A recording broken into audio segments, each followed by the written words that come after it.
Kejaksaan Negeri Kota Mojokerto kembali menetapkan tersangka kasus dugaan korupsi di PT Bank Pembiayaan Rakyat Syariah atau BPRS Kota Mojokerto tahun anggaran 2017 hingga 2020 senilai 30 miliar rupiah.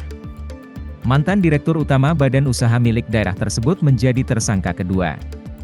Tim penyidik Kejaksaan Negeri Kota Mojokerto telah mengumpulkan alat bukti dan barang bukti sehingga membuat terang tindak pidana. Berdasarkan surat penetapan tersangka nomor TEP 03M547FD 1/10/2023 tanggal 23 Oktober 2023, Kejari Kota Mojokerto telah menetapkan mantan Direktur Utama PT BPRS Kota Mojokerto sebagai tersangka. Charudin warga Kabupaten Pasuruan ini ditetapkan sebagai tersangka menyusul mantan Direktur Operasional BPRS Kota Mojokerto, Reni Triana yang ditetapkan tersangka pada 5 Oktober 2023 lalu. Tersangka secara bersama-sama dengan tersangka sebelumnya diduga telah melawan hukum atau menyalahgunakan kewenangannya dalam menyetujui pemberian pembiayaan maupun restrukturisasi pembiayaan, sehingga menguntungkan diri sendiri atau orang lain dan merugikan PT BPRS Kota Mojokerto. Berdasarkan proses penyidikan dalam perkara dugaan tindak pidana korupsi dalam pembiayaan PT BPRS Kota Mojokerto tahun anggaran 2017 sampai dengan tahun 2020 potensi kerugian negara sebesar 30 miliar rupiah.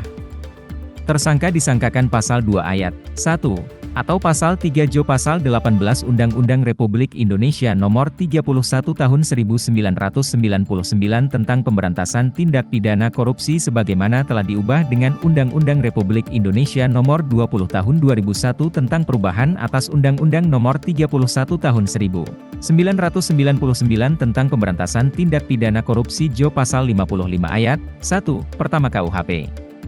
Sebelumnya, Kejaksaan Negeri Kota Mojokerto menetapkan tersangka kasus dugaan korupsi di PT Bank Pembiayaan Rakyat Syariah atau PT BPRS Kota Mojokerto. Tersangka inisial Reni Triana tersebut merupakan mantan Direktur Operasional di PT BPRS Kota Mojokerto. Berdasarkan surat penetapan tersangka nomor TEP 02M547FD 1/10/2023 tanggal 5 Oktober 2023, perempuan warga Kota Mojokerto ini ditetapkan sebagai tersangka. Namun dalam penetapan tersangka tersebut tersangka belum dilakukan penahanan.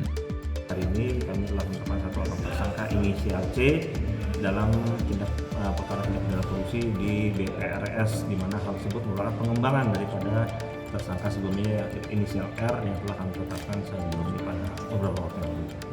Pasal yang kami sangkakan sebagaimana terdahulu pasal 2 ayat 1, kemudian pasal 3 Undang-Undang Tindak Pidana Korupsi. Hanya ini sebagai direktur utama di mana dia menyetujui mengenai agunan kredit yang telah diajukan dari jajaran di bawahnya. Jadi estimasi perkiraan potensi kerugian keuangan negara yang mungkin timbul dalam perkara ini sampai dengan saat ini sebesar kurang lebih 30 miliar. Sudah mantan. Saat ini tersangka belum kami lakukan penahanan karena berdasarkan pendapat dari tim jasa penyidik yang bersangkutan masih kooperatif.